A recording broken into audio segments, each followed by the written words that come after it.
Meus irmãos e irmãs, nós estamos então caminhando na reflexão do livro, a Carta de Paulo aos Gálatas, Epístola aos Gálatas, e nesse momento nós vamos meditar no texto de Gálatas, capítulo 3, versículos 15 a 22. Quero que você acompanhe, por favor, a leitura.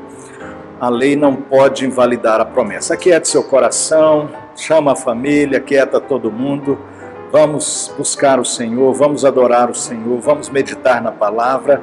Então, abra aí sua palavra, sua Bíblia, Gálatas capítulo 3, 15 a 22. A lei não pode invalidar a promessa.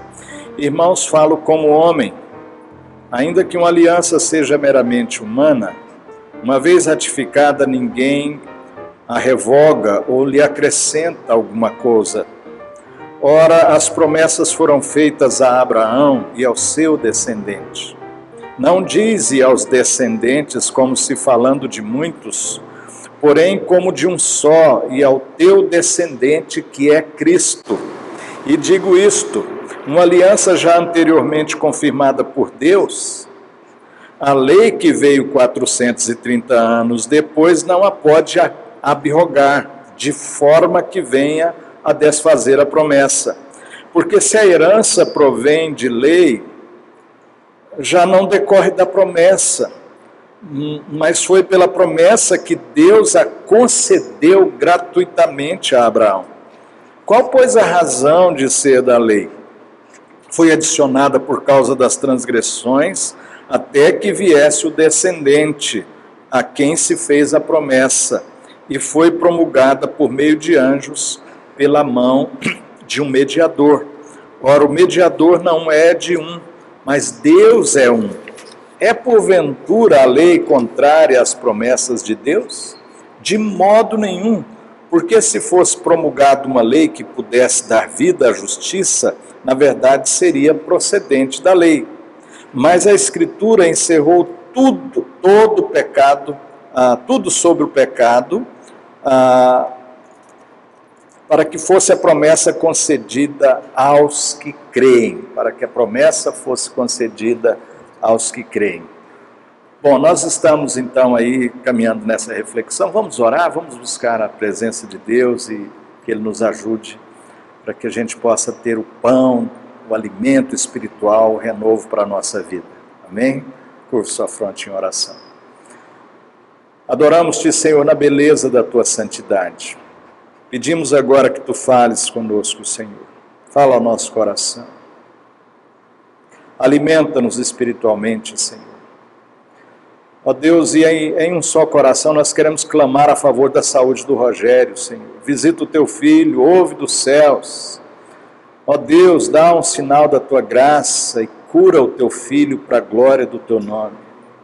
Abençoa, Deus, também, ó Senhor, a Michele, Senhor, com Wesley e José, a casa deles, e tudo que eles têm passado, que o Senhor ponha a tua mão de cura, de graça sobre a vida deles, Senhor.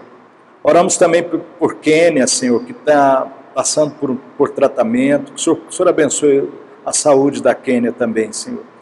Abençoa, Pai, a todos que estão sofrendo, Senhor. Traga o teu conforto, traga esperança, traga o teu consolo, Senhor. Abençoa em nome de Jesus a reflexão na palavra. Amém. Amém. Bom, queridos, nós temos ressaltado, Paulo continua então falando aos Gálatas, né, justamente aí a sua argumentação sobre o verdadeiro evangelho diante da oposição dos judaizantes.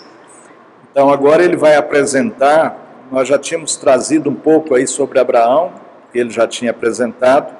Agora ele traz toda uma teologia aqui, a teologia do pacto da graça.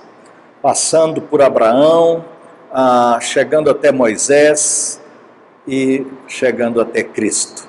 Então ele faz uma síntese histórica de mais de 2000 anos aqui nesses poucos versículos. Ele faz um resumo da narrativa bíblica, da história da redenção. E nós precisamos compreender muito, queridos, como a Igreja Reformada um dos pontos altos da nossa igreja, da fé reformada, calvinista, presbiteriana, não por ser nossa, porque não é nossa, mas esta fé está firmada na palavra, essa doutrina ela está rica nas escrituras, a doutrina do pacto da graça, a teologia do pacto da graça. E então, quando ele entra aqui, ele diz: irmãos, falo como homem, ainda que uma aliança seja meramente humana, uma vez ratificada, ninguém a revoga ou lhe acrescenta alguma coisa. Então ele está falando de aliança. Ora, as promessas foram feitas a Abraão, ao seu descendente, a promessa. E no versículo 17, digo isto, uma aliança já anterior. Então, esse é o tema que vai perpassar por este capítulo, nesse momento que ele está trazendo para nós, trazendo para os crentes das igrejas da Galácia, não é? E agora estas palavras chegam ao nosso coração. Igrejas da Galácia, frisando aqui, né? Tem um contexto histórico. E aí, queridos, é sobre esse tema, então, que eu quero compartilhar com vocês, a necessidade de posicionamento diante da teologia do pacto da graça.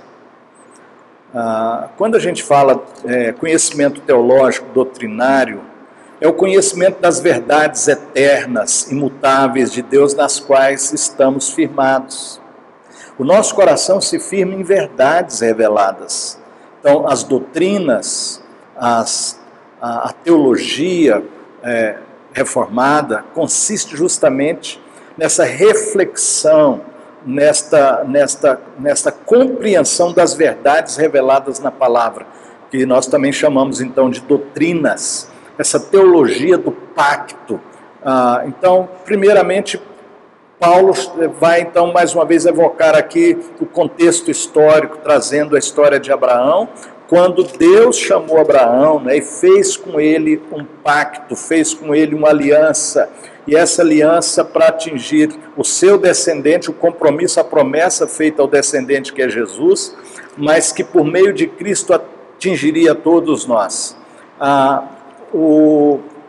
Então, primeiramente, nós observamos aqui a teologia do pacto da graça, a necessidade de posicionamentos diante da teologia do pacto. Então, a primeira coisa, nós precisamos compreender essa teologia.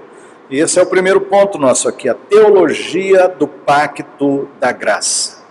Nós estamos debaixo de um pacto, debaixo de uma aliança, né, diante de um acerto, diante de um compromisso eterno de Deus. E o professor Mauro Meister, amigo nosso, ele diz que centenas de vezes o substantivo aliança, pacto, concerto, aparece nas Escrituras. No contexto de um pacto entre Deus e seres humanos, perguntamos, como nesse contexto entender a bilateralidade que normalmente é percebida nos acordos, pactos e alianças? Preste bastante atenção, por favor. No pacto de Deus que nós estamos debaixo dele, neste pacto não houve bilateralidade, né? Um pacto implica sempre em igualdade entre as partes. Certamente que não. No caso desse pacto eterno de Deus conosco, no qual ele nos incluiu, não tem a bilateralidade. No contexto do pacto de Deus e os homens, implica tão somente, né, em que duas partes estão envolvidas. Então, o aspecto da bilateralidade no pacto da graça, então há um aspecto. Qual o aspecto da bilateralidade no pacto da graça?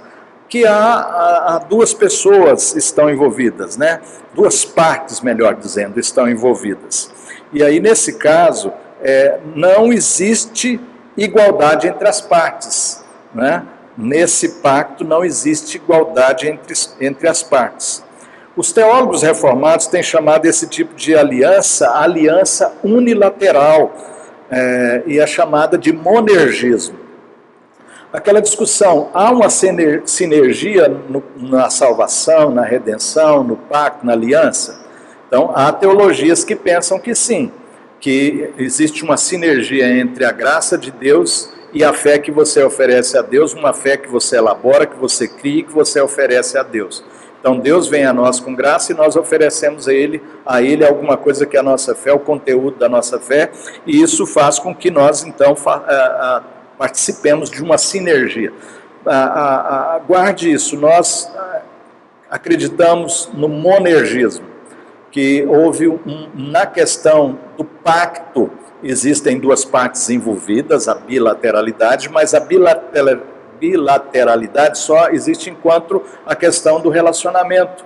Mas em termos de aquilo que se oferece, é Deus que vem a Abraão, Deus oferece a ele a própria promessa para o descendente, e ele faz um pacto, um acordo de perdoar, de abençoar, de eternamente guardar a descendência desse descendente, que é a descendência espiritual de Abraão. Então vejam bem, queridos,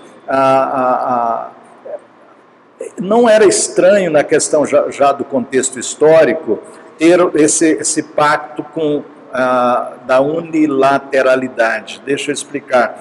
Naquelas conquistas, então, dos reis, principalmente no tempo antigo, quero imaginar uma dessas histórias com você, né? Imagine um rei que conquistou um povo, né? E agora os exércitos lá foram destruídos e ficaram o povo pobre, sem qualquer estrutura, sem qualquer condição de viver. E esse rei vitorioso oferece um pacto. Então, existem duas partes envolvidas, mas no oferecimento do pacto, o que essas pessoas pobres têm para oferecer, para fazer esse acordo? Eles não têm nada a oferecer. Então, mas o rei promete que assim que agora eles vão ser súditos desse rei, ele promete guardá-los, protegê-los, cuidar deles. Isso é uma ilustração humana que dá para ajudar essa compreensão que muitos têm tanta dificuldade de entender o monergismo, né? O fato de que há uma força única operando para nos salvar, para nos redimir, e essa força está nesse pacto da graça, em que Deus oferece a Abraão, falando que viria um descendente, por meio do descendente seriam abençoadas todas as famílias da terra. Eu farei contigo uma aliança, Deus disse para Abraão.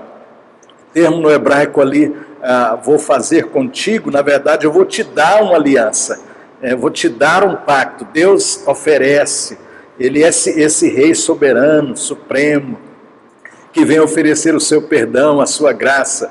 Então, se você ainda não sabia, eu quero que você saiba, como membro dessa igreja, como parte do nosso grupo, né, parte desse rebanho, a fé calvinista, essa crença forte, que nós não temos nada a oferecer ao Rei Supremo e Eterno, no contexto da nossa redenção, da nossa salvação, de tudo que Ele tem para nos oferecer. O que nós poderíamos dar em troca, queridos? O que nós poderíamos oferecer para merecer desse Rei Supremo alguma coisa? Mas Ele fez um pacto.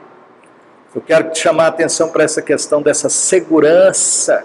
Deus fez um compromisso consigo mesmo eternamente e nos envolveu nessa aliança. Nós estamos debaixo de uma aliança eterna, desse pacto da graça, desse compromisso, dessa aliança, de não sermos destruídos, de não sermos condenados, de não sermos amaldiçoados. Nós estamos debaixo do pacto eterno de Deus com o seu Filho, de nos perdoar, de nos amar, de nos redimir e de nos levar eternamente para Ele. Essa é a verdade. O que é estar em Cristo? É estar debaixo dessa aliança, debaixo desse pacto, em nome de Jesus. Precisamos compreender essa doutrina, precisamos amar essa doutrina. Observo, né? E digo isto, uma aliança já anteriormente confirmada por Deus.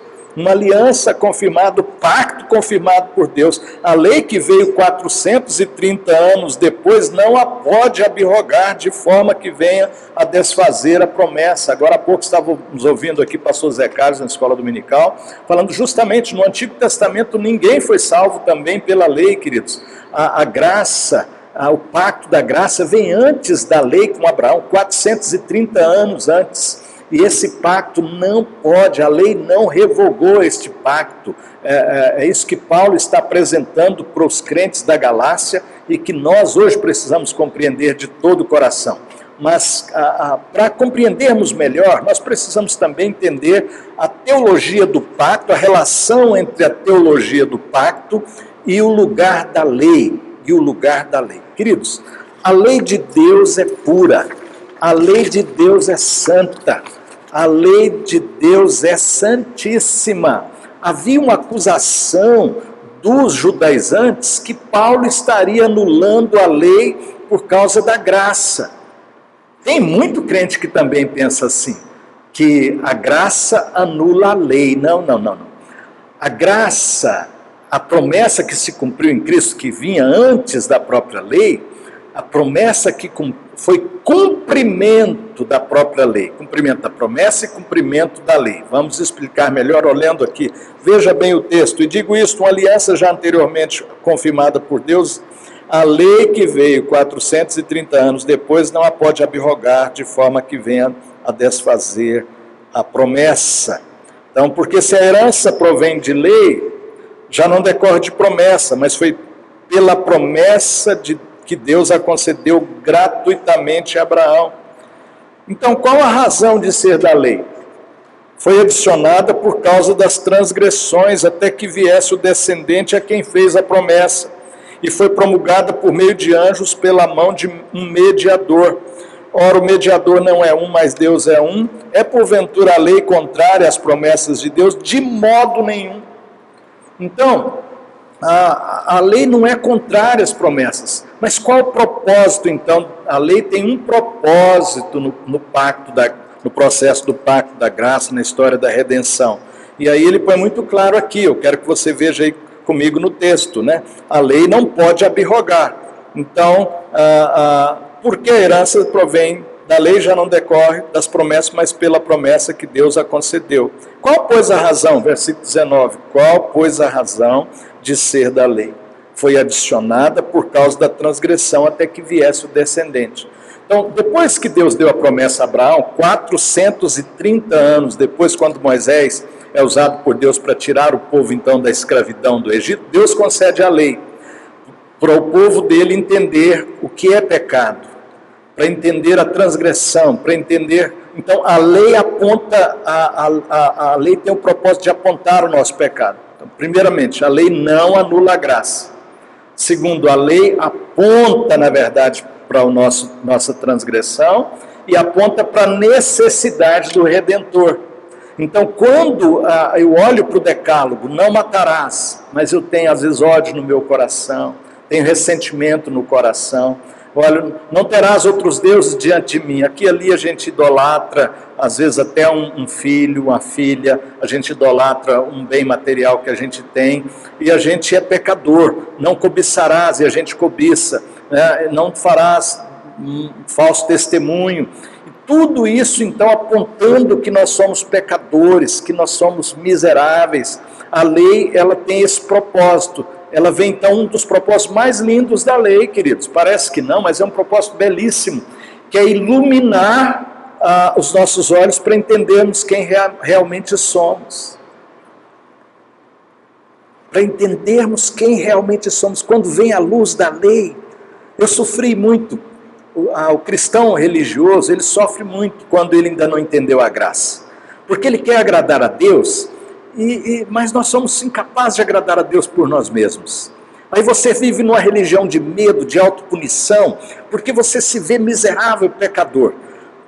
Mas a lei também apontava para a graça e a necessidade do Redentor, porque o sacrifício, toda a lei cerimonial apontava para Jesus, apontava para o sangue de Cristo, que traz o perdão, que purifica. Tudo isso da lei. Agora, a lei cerimonial se cumpriu em Cristo e nós não precisamos mais observar a lei cerimonial. E a lei moral, sim, nós observamos, mas não para ser salvos, mas justamente porque somos salvos pela graça e pelo poder do Espírito Santo, a lei norteia a nossa vida. Então, é muito importante você entender o lugar da lei de Deus.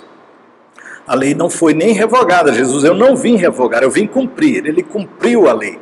Por isso, Paulo também em outro texto vai dizer, o fim da lei é Cristo. O propósito da lei é apontar para Cristo.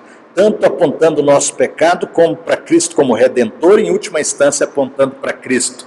Então ame a lei, ame a palavra de Deus que desnuda a nossa vida, tira as máscaras do impostor, do fariseu que existe em nós. O Brennan Manning gosta muito de dizer, há um fariseu que existe dentro de mim, ele quer aplausos, ele quer aprovação humana, ele vive nessa luta como religioso, sabendo-se pecador, mas às vezes não reconhecendo.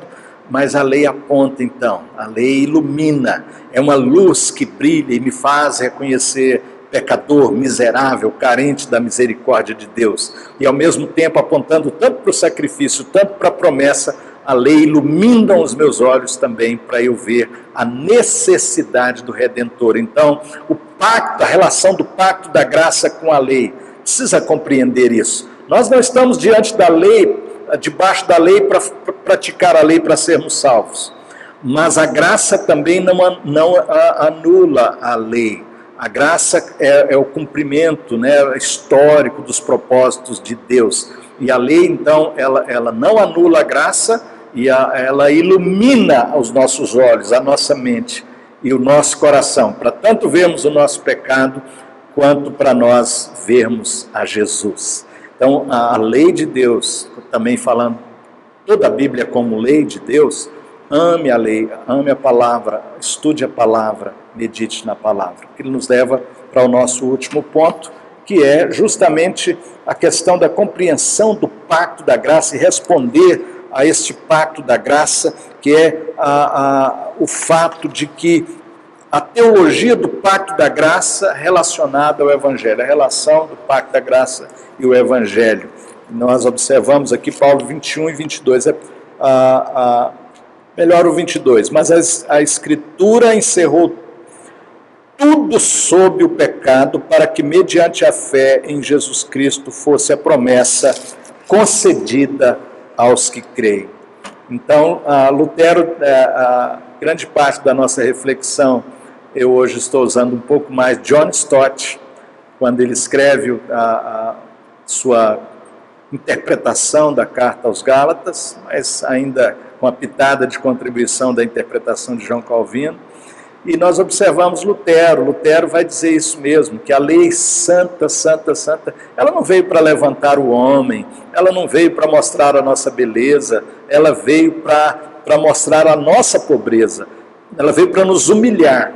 E se nós, ao invés de ficarmos brigando com a lei de Deus, nos humilharmos, nos quebrantarmos e olharmos para Jesus, então nós vamos compreender o verdadeiro Evangelho. O pacto da graça é a relação do Evangelho. O pacto foi feito com Abraão e se cumpre em Jesus, e este pacto da graça que está vivo, nós estamos debaixo dele. Cristo é o centro, Cristo é o cumprimento de toda a promessa. 2000 anos antes, Deus promete em Abraão o herdeiro, a semente, Jesus. O pacto é feito com Abraão e se cumpre, é selado com a própria vida de Cristo. Em nome de Jesus, nós então vamos aplicar agora essa palavra para o nosso coração. Queridos, é urgente. Nós, nesse tempo de resistência a absolutos, verdades concretas, lembre-se de uma coisa, não viva no relativismo desse tempo, apegue-se às verdades reveladas na palavra, para que você tenha paz. Uma das perturbações que as pessoas, um dos fatos pelos quais as pessoas estão tão perturbadas, é que elas não têm justamente uma verdade para se firmar, elas não têm uma doutrina, elas não têm uma direção, elas não têm fundamentos. A nossa fé é fundamentada, queridos, na palavra, e a palavra nos dirige para a história, Deus chamando Abraão, fazendo a promessa, fazendo o pacto, fazendo essa aliança, numa perspectiva unilateral, o Rei Supremo e Eterno. Nós não tínhamos nada para oferecer, por isso Paulo está dizendo, a lei não anula a graça, mas ele também não está apresentando uma graça que anula a lei. Tudo é cumprimento de promessas em Cristo Jesus, e agora a lei cumpre o seu propósito em nos humilhar, mas nos apontar Cristo, e nós abraçamos o verdadeiro Evangelho. E nós abraçamos o verdadeiro Evangelho. Quais são as questões que Deus quer que você se posicione diante delas, diante dessa palavra? Querido, em nome de Jesus, abrace a graça, viva pela graça, responda à graça, né? Abrace a vida reta diante de Deus pela graça. Ame as pessoas, ame a Deus, tenha uma vida frutífera, tenha uma vida produtiva, mas o que te move? O que move a sua vida? Que seja a fé, que sejam as verdades reveladas na palavra. Então, caminhe na sua vida firmado no pacto da graça. O pacto da graça, onde Deus fez tudo por nós. Então, nessa perspectiva do monergismo, onde Ele oferece tudo e nós, com gratidão, recebemos e vivemos para a glória dEle, viver para a glória de Deus, agradecidos porque estamos diante de um pacto que não pode ser quebrado. Tome atitudes no seu coração, viva pela fé, viva com consciência que você está diante desse pacto eterno de bênção sobre sua vida, sobre sua família. Pacto de bênção. Vou te abençoar, Abraão. Vou abençoar os seus descendentes eternamente. Louvado seja o Senhor. Vamos orar em nome de Jesus. Pai, nós estamos agradecidos por Tua palavra. Estamos agradecidos pela revelação. Nós estamos debaixo de revelação. Revelação do Teu amor, da Tua soberania. Ó Deus, nós estamos debaixo de um pacto eterno, Senhor, que não pode ser quebrado, que não pode ser anulado, nem o diabo, nem o inferno, nem mesmo as nossas falhas, ó Deus, podem anular o pacto da graça. O pacto, ó Deus, que foi essa conclusão com o sangue de Jesus. E aqueles que são da fé são abençoados em Jesus, somos abençoados em Jesus. Oh Deus, ponha essa convicção no meu coração, no coração do teu povo, de que nós somos um povo abençoado em Jesus, debaixo destas promessas eternas, dessa aliança, desse pacto eterno em nome de Jesus. Renova a fé, renova a alegria de viver, renova o amor na família, renova, Senhor, a coragem, renova a disposição de servir de cada um, em nome de Jesus. Amém. Amém. Que o Senhor o abençoe, recebamos a bênção. E que a graça do nosso Senhor Jesus Cristo, o amor de Deus, o nosso amado, eterno e soberano Pai, que a comunhão e as consolações do Espírito Santo sejam com todos vós, com todo o povo de Deus espalhado pela face da terra agora e para sempre. Amém. Amém. Amém. Que o Senhor o abençoe. Amém.